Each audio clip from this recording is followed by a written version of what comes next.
Sveiki, sveiki, su jumis sveikinasi Amais. Nu ką, biški pavaikščiau daugiau. Kartais reikia tikrai paimti ir pakeisti savo buvimo vietą, kad gautum tokio naujos mąstysenos. Naujos aplinkos, kad galėtum kažką padaryti išskirtinio. Dažniausiai tai būna.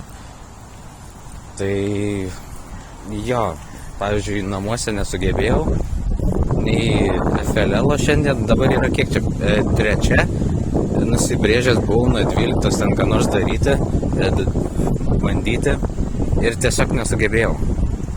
Paėmiau, išėjau į lauką, iškart pradėjau va šitos vidosiukus daryti. Nu į ką? Tai man ir parodė, kad aš sugebu, man tiesiog kartais reikia vietą pakeisti. Aplinką, žmonės aplinkui. Šiaip su tai vienam su savim labai būna smagu. Ramu taip. Jo.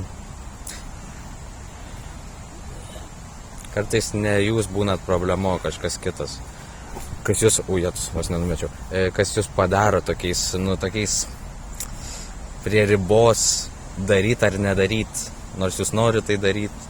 Aš nežinau, ar kažką pasiekė šitie message, kuriuos darau, bet aš labai tikiuosi, kad pasiekė.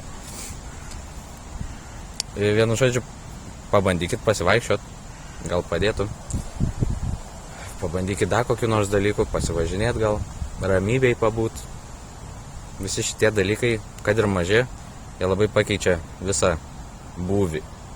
Gali netgi visą dieną pakeisti. Gal aš, pavyzdžiui, grįšiu dabar namo, po pasivaikščiojimo ir, ką žinau, gal paimsiu ir pradėsiu daryti.